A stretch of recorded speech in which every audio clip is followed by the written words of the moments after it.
राह संघर्ष की जो चलता है, राह संघर्ष की जो चलता है, वो ही संसार को बदलता है। जिसने जीती है रातों से जंग, जिसने जीती है रातों से जंग, ए मेरे दोस्त सुबह सूर्य बनकर वही चमकता है। हेलो दोस्तों, स्वागत है हमारे YouTube channel Ram ji mathematics में। जैसा कि दोस्तों 10 जनवरी से आपके एग्जाम स्टार्ट है और 10 जनवरी का पूरा एग्जाम हो चुका है। ठीक है, आज मेरा 11 जनवरी है और आज का जो एग्जाम होगा मैं उसका एनालिसिस आपके लिए फिर शाम को लेकर के आऊँगा। और जो मेरा 10 जनवरी का एग्जाम हुआ उसके लगभग 10 क्वेश्चन आपको कराऊंगा, जो बिल्कुल सटीक क्वेश्चन है, जो एग्जाम में बिल्कुल पूछे गए हैं, बिल्कुल एग्जाम के छपे हुए क्वेश्चन में आपके लिए यहाँ पर मैं लेकर के आया हूँ। जैसा कि यहाँ पर देखो, आज की क्लास का मेरा ये फर्स्ट क्वेश्चन है।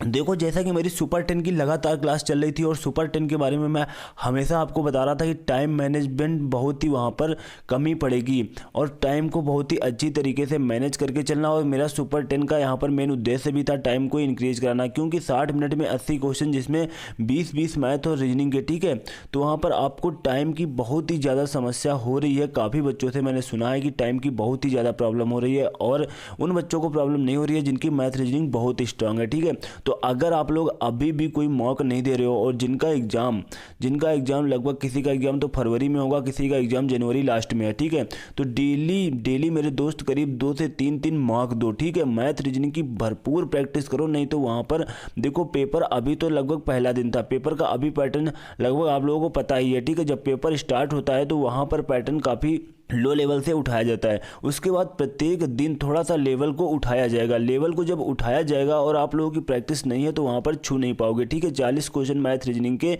उसमें से 20-25 ही करके आओगे। तो आज से ही बिल्कुल मॉक कंटिन्यू देना शुरू कर दो, मैथ रीजनिंग में भरपूर प्रैक्टिस करना शुरू कर दो। ठीक है, अगर आपको अच्छे नंबर्स लाने हैं।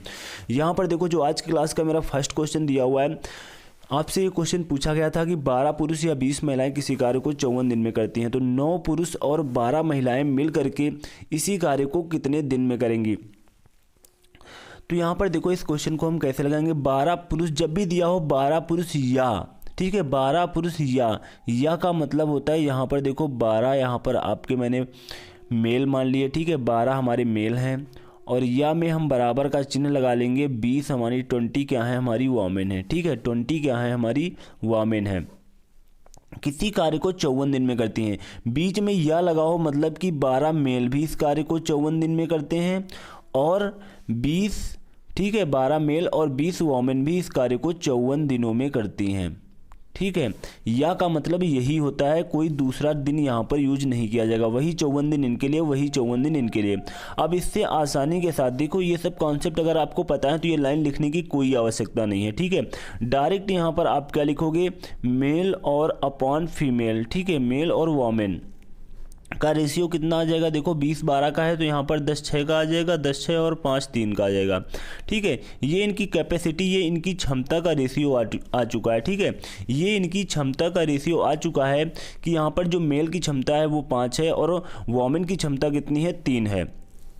अब आपको एक काम करना है, यहाँ पर जो यहाँ पर मेल की क्षमता है तो यहाँ पर मेल के स्थान पर रख देना। जैसे कि देखो 12 मेल के स्थान पर यहाँ पर हम 5 रख देंगे, इंटू 5 और इंटू 54। ठीक है, इंटू 54 54। ये देखो आपका क्या आ गया, ये आपका टोटल वर्क आ गया, टोटल वर्क आ गया। यहाँ पर चाहो तो आप ये वॉमेन वाला यहाँ पर लिख सकते थे और यहाँ पर मल्टीप्लाई 54, तब भी टोटल वर्क यही आता जितना वर्क यहाँ से आ रहा है। ठीक है, तो आप चाहो टोटल वर्क यहाँ से निकाल लो, चाहो तो टोटल वर्क यहाँ निकाल लो। अब ये आपका टोटल वर्क आ चुका है, टोटल वर्क आ चुका है। अब आपसे पूछा क्या गया है, बस ये देखना है। 9 पुरुष और 12 महिलाएं, तो 9 पुरुष और 12 महिलाओं के बारे में आपसे पूछा जा रहा है। देखो, ठीक है, 9 यहाँ पर मेल हैं और 12 यहाँ पर क्या है, वॉमेन है, इनके बारे में आपसे पूछा जा रहा है। तो 9 यहाँ पर मेल की कैपेसिटी कितनी है, 5 और 12 वॉमेन की कैपेसिटी कितनी है, 3 है, 45 हो जाएगा और यहाँ पर 36 हो जाएगा। ठीक है, 45 और 36 इनको आपस में हम ऐड कर लेंगे, 6 5 11 4 3 7 1 8, 81 आ जाएगा। अब हम 81 से यहाँ पर क्या करेंगे, भाग दे देंगे। 81 से यहाँ पर क्या करेंगे, भाग दे देंगे टोटल वर्क में। ठीक है, तो हमें पता चल जाएगा काम कितने दिन में हुआ। यहाँ पर देखो, पहले 9 से काट सकते हैं, 9 9 81 होता है, 9 6 के 54 होता है। ठीक है, 3 से काट सकते हैं, 3 दूनी 6, 3 3 का 9 होता है। यहाँ पर 3 चक्को कितना होगा, 12, 5 चक्को 20, 20 दूना कितना हो जाएगा, 40। ठीक है, 40 days will be right answer हो जाएगा। देखो ऐसे क्वेश्चन में मैं आपको सिर्फ समझाने के लिए इतना कुछ बता रहा हूँ, ऐसे क्वेश्चन बहुत ज़्यादा 10 से 15 सेकंड के अंतराल में हो जाएंगे। ठीक है, 10 से 15 सेकंड के अंतराल में हो जाएंगे। और मैं एक बात आपको और बता दूँ, ठीक है, जो मेरी सुपर 10 की क्लास चल रही थी, मैंने लगभग 12 से 15 क्लास हद में ली होंगी।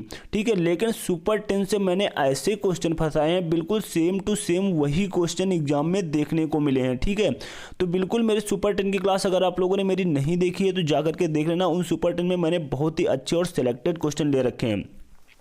और जैसे देखो मेरे आज की क्लास का नेक्स्ट क्वेश्चन जो आपसे पूछा गया, क्वेश्चन नंबर 2 देखो जो आपसे पूछा गया है मेंसुरेशन का। देखो मेंसुरेशन के लगभग 2 क्वेश्चन आ रहे हैं। ठीक है, 2 से 3 क्वेश्चन तक आ रहे हैं। तो यहाँ पर देखो मेंसुरेशन से आपसे एक ये क्वेश्चन पूछा गया है, एक लंबवर्ती बेलन का व्यास 14 सेंटीमीटर है तथा ऊंचाई 20 सेंटीमीटर है, तो संपूर्ण पृष्ठ और वक्र पृष्ठ का योगफल ज्ञात कीजिए। अब देखो यहाँ पर आपको क्या करना है, बस यहाँ पर बेलन के, मैंने पहले भी कहा था जो मैं अपनी सुपर 10 की क्लास ले रहा था। ठीक है, मेंसुरेशन के आप लोग केवल एक बार फार्मूले रिवाइज कर लेना, बस मेंसुरेशन का कोई क्वेश्चन आएगा वो आपसे बच के नहीं जाएगा, क्योंकि यहाँ पर फार्मूले से ही लेकर के आपके एग्जाम में क्वेश्चन आने वाला है। यहाँ पर बहुत बड़ा आपसे कुछ नहीं पूछा जाएगा। अब यहाँ पर जैसे देखो एक लंबवती बेलन का व्यास दे रखा है। ठीक है, 2r का मान दे रखा है, कितना है 14 है। ठीक है, ऊंचाई हमारी h दे रखी है, कितनी है 20 सेंटीमीटर है। तो संपूर्ण पृष्ठ और वक्र पृष्ठ, संपूर्ण पृष्ठ हमारा क्या होता है, संपूर्ण पृष्ठ होता है बेलन का 2 पाई r और r प्लस h होता है। ठीक है, और वक्र पृष्ठ हमारा क्या होता है, वक्र पृष्ठ होता है 2 पाई r h। ठीक है, 2 पाई r h ये हमारा देखो वक्र पृष्ठ होता है। अब यहाँ पर देखो बहुत से बच्चे यहाँ से गलती करने लगते हैं, वो डायरेक्ट यहाँ से मान पुटअप करने लगते हैं और आंसर निकालने लगते हैं, तो ये यहाँ पर काफ़ी गलती होती है उनसे। तो अभी आपको यहाँ पर डायरेक्ट मान नहीं पुटअप करना है, पहले इस इक्वेशन को थोड़ा सा हम सॉल्व कर लेते हैं, थोड़ा सा छोटा कर लेते हैं। यहाँ पर देखो 2 पाई r कॉमन मिल रहा है, 2 पाई r कॉमन मिल रहा है, तो अंदर हमारा क्या बचेगा, r प्लस h बचेगा और इधर भी हमारा h बचेगा। अब देखो यहाँ पर क्या बचा हमारा 2 पाई r, यहाँ पर r प्लस 2h बचा। ठीक है, अब इसमें अपना हम मान पुटअप कर देंगे। मान यहाँ पर 2 इंटू 22/7 हो जाएगा और r का मान कितना दे रखा है, r का मान देखो 2r का मान 14 है तो r का मान 7 हो जाएगा और यहाँ पर भी 7 हो जाएगा। यहाँ पर 2 इंटू और यहाँ पर हाइट कितनी दी हुई है 20 दी हुई है, तो इसको हम सॉल्व कर लेंगे। तो यहाँ पर देखो 7 से 7 कैंसिल हो जाएगा, यहाँ 44 हो जाएगा और यहाँ पर देखो 20 दूना 40 हो जाएगा और 40 और 7 कितना हो जाएगा 47 हो जाएगा। ठीक है, तो यहाँ पर देखो हम मल्टीप्लाई करा लेंगे, 47 में 44 से करा लेंगे। ठीक है, ऐसे क्वेश्चन को एक बार आप लोग ऑप्शन से देख लेना, अगर यूनिट डिजिट 4 से 28, 8 यूनिट डिजिट केवल एक ऑप्शन में, तो वही ऑप्शन टिक कर देना। ठीक है, फिर आप लोग यहाँ पर मल्टीप्लाई नहीं कराना। तो यहाँ पर देखो क्या होता है 4 से 28 और 4 चौको कितना होता है 16, 16 दो कितना होता है 18। यहाँ पर देखो 8 और हमारा इतना आ जाएगा 1 आ जाएगा, 8 हमारा ये 8 8 16, 8 1 9 1 10 हो जाएगा और 1 1 2 हो जाएगा। ठीक है, 2068 आ जाएगा, 2068 विल बी राइट आंसर हो जाएगा।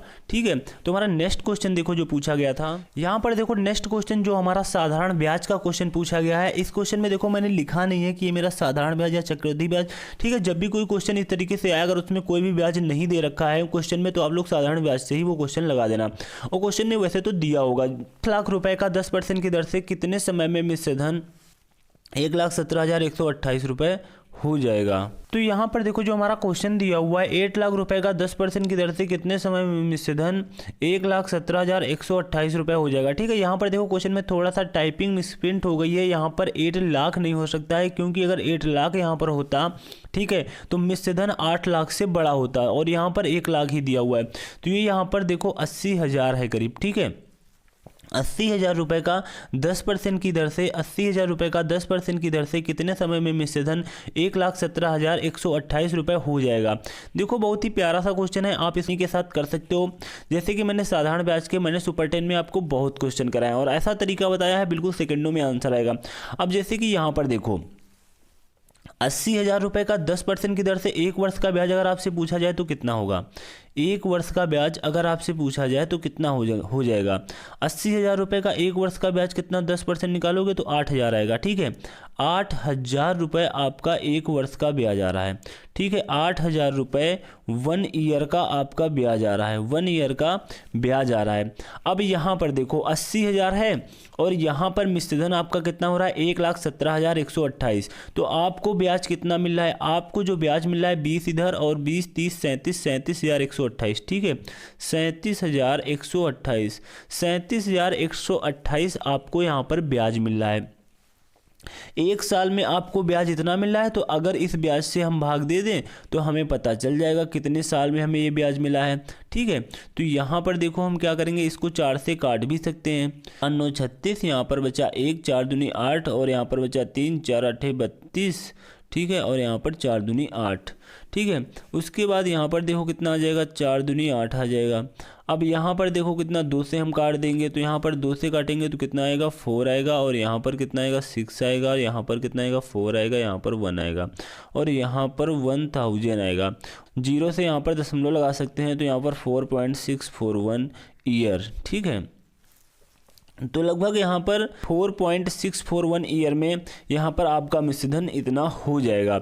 ये आपसे यहाँ पर निकालने को कहा जा रहा था। ठीक है, यहाँ पर देखो अगर आपको ये बात नहीं समझ में आई है तो कोई बात नहीं है, आप लोग अपने भैया प्यारे से फार्मूले वाले तरीके से लगा लेना।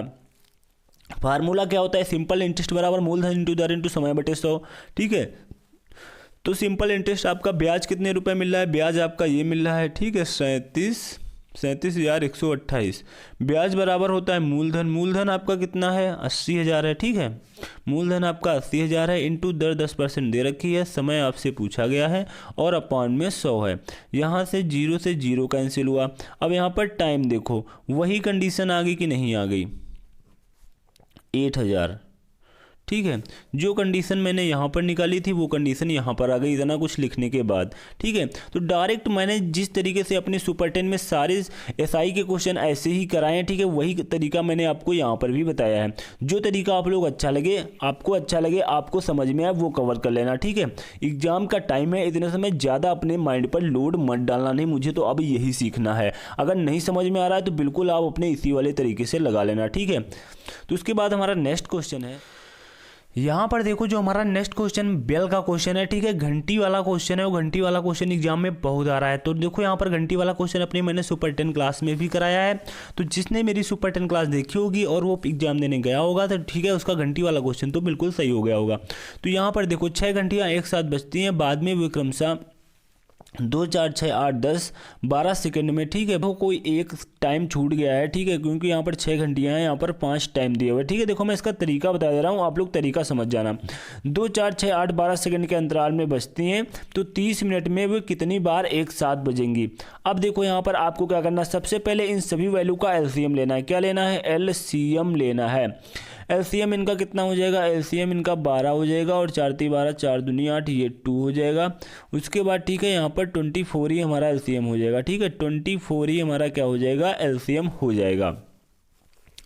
अब देखो यहाँ पर क्या करेंगे, जब हमारा 24 एलसीएम हो जाएगा तो हम 30 मिनट में 30 मिनट को यहाँ पर ये क्या रखा है, दे रखा है सेकंड में दे रखा है, और 30 हमारा मिनट की बात कर रहा है तो इसको पहले हम सेकंड में चेंज करेंगे और यहाँ पर 24 से भाग करेंगे।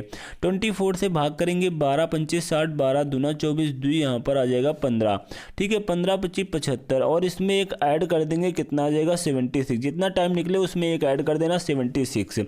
ठीक है, 76 विल बी राइट आंसर हो जाएगा। ठीक है, 30 मिनट में वे कितनी बार एक साथ बजेंगी, तो 76 बार एक साथ बजेंगी।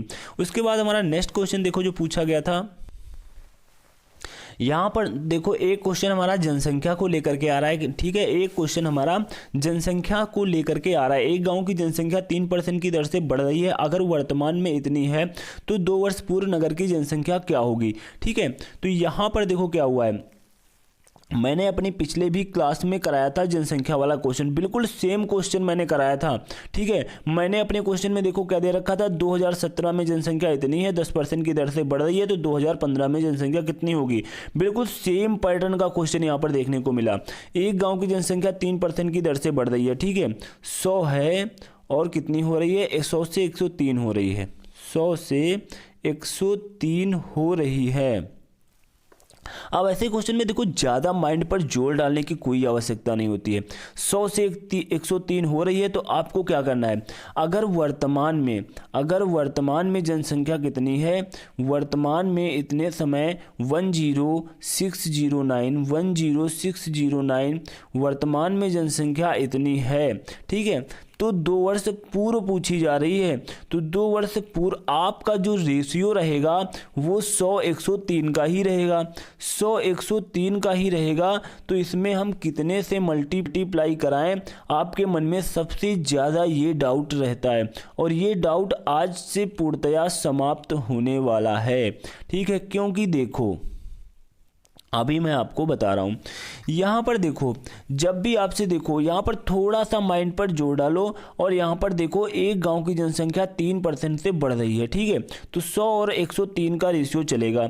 अगर वर्तमान में गांव की जनसंख्या इतनी है तो 2 वर्ष पूर्व, अब 2 वर्ष पूर्व आपको तो पता है वो जनसंख्या 2 वर्ष पूर्व हमसे पूछी जा रही है, तो वर्तमान से तो कम ही होगी, ठीक है। क्योंकि 2 वर्ष पूर्व जो जनसंख्या रही होगी 3% की दर से बढ़ करके वर्तमान तक आई है, तभी तो वर्तमान में कुछ ज़्यादा बढ़ी होगी, ठीक है। तो हमसे पीछे की पूछी जा रही है, इसका मतलब पीछे की जनसंख्या वर्तमान से कम रही होगी। जब कम रही होगी तो यहाँ पर आपके मन में सबसे ज़्यादा एक डाउट रहता है कि 103/100 से मल्टीप्लाई कराएं या 100/103 से कराएं। तो जब बड़ी वाली वैल्यू नीचे करोगे, छोटी वाली वैल्यू ऊपर करोगे, तभी इस जनसंख्या का मान क्या होगा, इससे कम आएगा। नहीं तो अगर बड़ी वाली वैल्यू ऊपर करोगे, छोटी वाली वैल्यू नीचे कर दोगे, तो संख्या का मान क्या आ जाएगा, ज़्यादा आ जाएगा। तो बस इतना ही इसमें माइंड पर जोर डालना, और ज़्यादा कुछ सोचने की आवश्यकता नहीं है, बस डायरेक्ट क्वेश्चन को ऐसे ही सॉल्व कर देना है। अब यहाँ पर देखो जब भी इस टाइप के क्वेश्चन आते हैं वो देखो कटते जरूर हैं, ठीक है। 103 का यहाँ पर मल्टीप्लाई कराओ, देखो यहाँ पर 9 आ रहा है, तो 9 यहाँ पर भी आ रहा है। तो एक बार जरा देख लो 103 का ये मल्टीप्लाई तो नहीं लिखा हुआ, 103 का वर्ग तो नहीं लिखा हुआ है। अगर आपको 103 का वर्ग आता है निकालना तो आप तुरंत चेक कर लोगे। तो 103 का वर्ग निकालोगे कितना हो जाएगा, क्योंकि 103 दिया हुआ है। यहाँ पर देखो 0 9 और 10 दाम कितना होता है, 100 होता है, 10 से 30 30 दूना 60 होता है। यहाँ पर कितना 90601, देखो वही वैल्यू आ गई। तो इसका मतलब ये इसका वर्ग लिखी हुई थी, तो यहाँ पर कितना 1 आ जाएगा, और यहाँ पर 100 और ये 00, ठीक है। 10,000 आ जाएगी। यहाँ पर 2 वर्ष पूर्व नगर की जनसंख्या कितनी थी, 10,000 विल बी राइट आंसर हो जाएगा, 10,000 विल बी राइट आंसर हो जाएगा, ठीक है। अगर आपको स्क्वायर निकालना नहीं आता है तो अपलोड कर रखी है, जिसमें मैंने ऊपर टैग लगा हुआ है, स्क्वायर निकाले माइक्रो सेकेंड में, ठीक है। तो वो क्लास जाकर के देख लेना, स्क्वायर की पूरी समस्या आपकी समाप्त हो जाएगी 10 से 15 मिनट की क्लास में। तो हमारा नेक्स्ट क्वेश्चन देखो आपसे जो पूछा गया था, यहाँ पर देखो जो नेक्स्ट क्वेश्चन आपसे पूछा गया है चतुर्थानुपात का क्वेश्चन पूछा गया है, ठीक है। चतुर्थ अनुपात का क्वेश्चन पूछा गया है। तो यहाँ पर आपको इस टाइप के जितने भी क्वेश्चन बनते हैं, मध्यानुपात, तृतीयानुपात, चतुर्थानुपात, सारे क्वेश्चन देख करके जाना है। अब ये देखो चतुर्थानुपात का नियम क्या होता है, चतुर्थानुपात का नियम होता है जब भी 3 वैल्यू दी हुई हो, ठीक है। जैसे कि यहाँ पर देखो ABC, चतुर्थानुपात मतलब कोई डी वैल्यू है और आपसे डी का मान पूछा जा रहा है, तो डी का जो मान हो जाएगा वो पीछे वाली इनके दोनों वैल्यू का गुणनफल और अपॉन में ये लास्ट वाली वैल्यू, ठीक है, अपॉन में ये लास्ट वाली वैल्यू, यही चतुर्थानुपात का नियम होता है। देखो यहाँ पर आपका मैं कॉन्सेप्ट पूरा क्लियर ही कर दूँ। अगर आपसे तृतीयानुपात पूछा जाए, कोई भी 2 वैल्यू दे दें आपसे, इस तरह से देंगे और तृतीयानुपात पूछेंगे, ठीक है। क्या पूछेंगे, तृतीयानुपात पूछेंगे।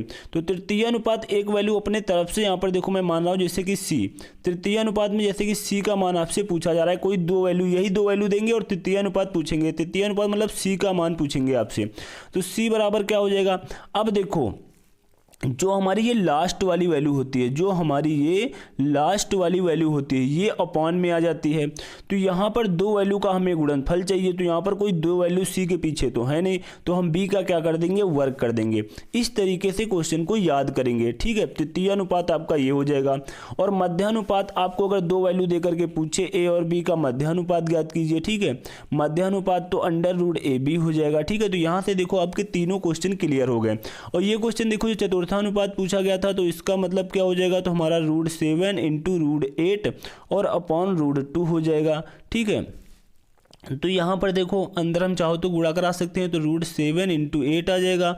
और अपॉन में यहाँ पर देखो पूरा रूट के अंदर ही है तो पूरा हम रूट में ले लेंगे, नीचे 2 हो जाएगा। तो यहाँ पर काट देंगे तो कितना आ जाएगा, 4 बार जाएगा। तो यहाँ पर 2√7 विल बी राइट आंसर आ जाएगा, 2√7 विल बी राइट आंसर आ जाएगा। तो हमारा नेक्स्ट क्वेश्चन है, यहाँ पर देखो जो हमारा नेक्स्ट क्वेश्चन पूछा गया टाइम एंड वर्क का क्वेश्चन पूछा गया, ठीक है, टाइम एंड वर्क का क्वेश्चन पूछा गया। और देखो टाइम एंड वर्क आप लोग एक बार बहुत अच्छी तरीके से रिवाइज करके जाओगे, क्योंकि टाइम एंड वर्क के भी 2 से 3 क्वेश्चन देखने को मिल रहे हैं, ठीक है। तो यहाँ पर देखो टाइम एंड वर्क का कौन सा क्वेश्चन आपसे पूछा गया, एक महिला किसी कार्य को 20 दिन में करती है, ठीक है, एक महिला किसी कार्य को 20 दिन में कर सकती था, एक बच्चा उसी कार्य को कितने 40 दिन में कार्य कर, ठीक है, एक बच्चा उसी कार्य को 40 दिन में कर सकता है, ठीक है। तो यहाँ पर देखो कोई हमारी महिला है वो क्या कर सकती है, 20 दिन में कार्य को कर सकती है, तथा जो हमारा बच्चा है वो कितने 40 दिन में कर सकता है, ठीक है। तो यहाँ पर देखो महिला और बच्चा की कैपेसिटी, उनकी क्षमता का अनुपात कितना हो गया, 2:1, ठीक है। महिला की क्षमता हमारी 2 हो गई, बच्चा की क्षमता हमारी कितनी हो गई, 1 हो गई। अब यहाँ से सबसे पहला काम हम टोटल वर्क निकालेंगे कि टोटल वर्क हमारा कितना है। यहाँ पर महिला की क्षमता 2 है तो महिला के स्थान पर यहाँ पर 2 रख देंगे, और यहाँ पर वो 20 दिन में काम कर रही है, तो यहाँ पर टोटल वर्क कितना आ जाएगा, 40। आप देखो ये जो टोटल वर्क है ये आप कहीं से भी निकाल सकते हो, आप यहाँ पर बच्चे के स्थान पर 1 रख देते, 40 से मल्टीप्लाई कराते तब भी 40 ही आता, ठीक है। चाहो तो आप टोटल वर्क यहाँ से निकाल लो, चाहो तो यहाँ निकालो, क्योंकि दोनों क्या हैं, बराबर हैं। टोटल वर्क आपका 40 आ चुका है। तो 4 महिला, ठीक है, 4 महिला और 2 बच्चे, 4 महिला और 2 बच्चे, 4 महिला की क्षमता है 2 और बच्चे की क्षमता कितनी है, 1, ठीक है। तो वो देखो 4 दूनी 8 और 8 2 कितना हो जाएगा, 10, ठीक है। एक दिन में 10 काम कर रहे हैं तो 40 काम करने में कितना टाइम लगेगा, 10 से भाग दे देंगे तो कितना आ जाएगा, 4 डेज, ठीक है। 4 days will be right answer हो जाएगा, ठीक है। तो हमारा देखो जो नेक्स्ट क्वेश्चन पूछा गया, यहाँ पर देखो जो हमारा क्वेश्चन नंबर 9 दिया हुआ है, 40 से 50 के बीच कितनी अभाज्य संख्याएं, ठीक है, 40 से 50 के बीच में कितनी अभाज्य संख्याएं हैं। तो यहाँ पर देखो मैंने इसका भी आपको एक क्वेश्चन कराया था, 1 से 100 तक की कितनी अभाज्य संख्याएं, वो क्वेश्चन मैंने कराया था, और उस क्वेश्चन में मैंने तोड़ करके बताया था कि 1 से 25 तक कितनी होती है, 25 से 50 तक कितनी होती है, 50 से 100 तक कितनी होती है, ठीक है। वो मैंने सुपर 10 में क्वेश्चन कराया था, और उस दिन मैंने जो आपको कल मैंने एक वीडियो अपलोड किया उसमें मैंने विथ प्रमाण के साथ विथ प्रूफ मैंने दिखाया है कि जो मैंने क्वेश्चन कराए थे बिल्कुल सेम देखो ऐसे ही क्वेश्चन मैथ में आए हुए हैं। तो यहाँ पर देखो जैसा कि हमारा क्वेश्चन नंबर 9 है 40 से 50 के बीच में, तो इसमें तो कुछ ऐसा है ही नहीं कि हमें यहाँ पर निकालना पड़े। 40 से 50 के बीच में पूछा जा रहा है, तो 40 के बाद हमारी एक आती है 41 हमारी एक प्राइम नंबर है, और उसके बाद 43 हमारी एक प्राइम नंबर है, और उसके बाद हमारी एक 47, ठीक है, 47 हमारी क्या है, प्राइम नंबर है। तो ये हमारी 3 संख्याएं क्या हो जाएंगी, अभाज्य संख्याएं हो जाएंगी। तो बीच में कितनी संख्याएं, तो 3 विल बी राइट आंसर हो जाएगा। 3 संख्याएं कितनी है, अभाज्य संख्याएं। तो हमारा नेक्स्ट क्वेश्चन देखो जो पूछा गया था, यहाँ पर देखो नेक्स्ट क्वेश्चन जो हमारा टाइम एंड वर्क का है। देखो टाइम एंड वर्क के मैं पहले भी आपसे कहा टाइम एंड वर्क पूरा रिवाइज करके जाएगा। टाइम एंड वर्क के 2 से 3 क्वेश्चन पूछे जा रहे हैं। जैसा कि देखो यहाँ पर दिया हुआ ए किसी कार्य को 10 दिन में था, बी उसी कार्य को 12 दिन में था, सी उसी कार्य को 15 दिन में करता है, ठीक है। 2 दिन तक वह साथ में कार्य करते हैं, उसके बाद बी रेस्ट पर चला जाता है। कार्य पूरा होने में कितने दिन लगेंगे, ठीक है। तो यहाँ पर देखो क्या करना है, ए किसी कार्य को कितने दिनों में कर रहा है, 10 दिनों में कर रहा है, ठीक है, और बी उसी कार्य को कितने दिनों में कर रहा है, बी उसी कार्य को 15 दिनों में कर रहा है, बी उसी कार्य को 12 दिनों में कर रहा है, और सी उसी कार्य को 15 दिनों में कर रहा है। तो सबसे पहले क्या करेंगे, हम इनका एलसीएम लेंगे। एलसीएम हमारा कितना आ जाएगा, देखो 60 आ जाएगा, और यहाँ पर कितना हो जाएगा 6, ए की कैपेसिटी आ जाएगी 6, और बी की आ जाएगी 5, और सी की आ जाएगी 4, ठीक है। अब देखो यहाँ पर आगे क्वेश्चन में क्या कहा जा रहा है, सी उस कार्य को 15 दिन में करता है, 2 दिन तक वह साथ में कार्य करते हैं, ए प्लस बी प्लस सी, ठीक है, तीनों 2 दिन तक साथ में कार्य करते हैं। अब ए प्लस बी प्लस सी की क्षमता 6 4 10 5 15 और इंटू 2, तो यहाँ पर कितना हो जाएगा, ठीक है, 30 वर्क आपका हो गया, ठीक है। 30 वर्क आपका हो गया। अब आपसे क्या कहा जा रहा है, 2 दिन तक साथ में कार्य करते हैं, उसके बाद बी रेस्ट पर चला जाता है। बी जब रेस्ट पर चला जाएगा तो यहाँ पर काम कौन करेंगे, ए और सी करेंगे। काम 30 हो चुका है, बचा कितना है 30 काम ए और सी करेंगे, ठीक है।